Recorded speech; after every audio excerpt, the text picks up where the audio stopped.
Cyber-Stein has an interesting and storied history in the game of Yu-Gi-Oh! Dating back to the dark ages of the Japanese game, in which it played the key role in what was probably the game's first true combo deck, using Harpy's Feather Duster and Megamorph to kill the opponent in one fell swoop with over 9,000 damage.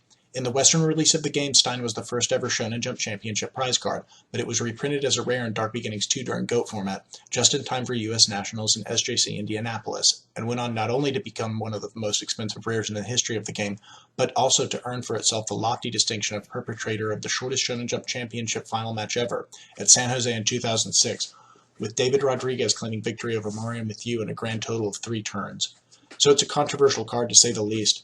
Of course the dedicated Stein decks are decent enough in GOAT format. There's no Blue Eyes Ultimate Dragon, but Master of Oz works just as well, even better perhaps since it lets you double up on Megamorph effects through the use of Wild Nature's release.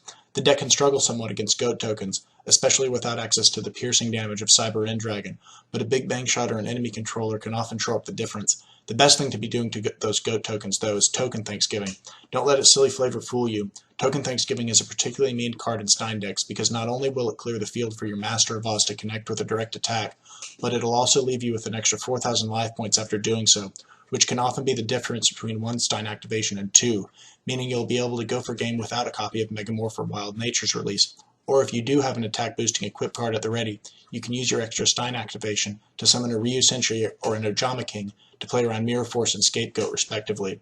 But rest assured, duelists, I'm not here solely to propagandize for degenerate decks. Quite the opposite, in fact, I'm here to present to you a weapon to be used against them. You see, side deck copies of Stein have become something of a trend recently, because the card offers a surprisingly diverse toolbox of options against a wide variety of combo decks against which you can frequently count on having 5,000 life points to spare. Against Reasoning Gate decks, for example, you can summon the Last Warrior from another planet or Dark Balter the Terrible to stop them from doing pretty much anything, barring a Book of Moon or something. Against Library FTK, you can summon Dark Balter the Terrible to do basically the same thing, although you'll have to save your life points wisely and only negate the spells that matter the most. Against Empty Jar, you can summon Dark Balter or Fiend Skull Dragon in various situations, and it can often work out for you. Even King Dragoon can work against a handful of decks that simply don't play enough non-targeting removal to be able to consistently deal with the card, since it's basically immune to Ring of Destruction, Sakuretsu Armor, Book of Moon, and even Chaos Monster effects, among other things.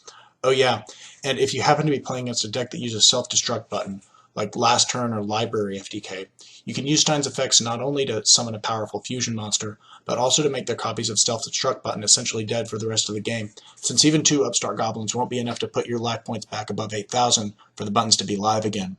Against all these decks, Stein is a double threat, because not only is your fusion monster hurting your opponent's ability to win the game in one way or another with its effect, but it's also very much going to be hurting them in the literal sense by attacking their life points for massive damage. By a similar token, the option to go straight into a Master of Oz that threatens to win the game in just 2 turns is always there as well.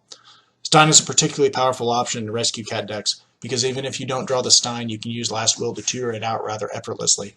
You can even play a dedicated Sword of Dragon turbo deck that goes Stein into King Dragoon to special summon stuff like Horus the Black Flame Dragon and other big beefy dragon dudes. Reasoning Gate decks can often afford to main deck a copy because of its unique level and its potential for OTKs.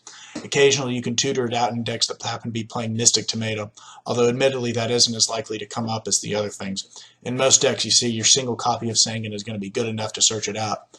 But if you're side decking Stein, often you're going to want to play the full playset to try to maximize the possibility of drawing it on your opening turn. That's all for this Card of the Week, duelists. Remember to stay tuned to our website for more information on upcoming tournaments and events in the coming months. And be sure to check out the information on our newly announced VIP program, with which I shall be shortly rewarded after turning in this video.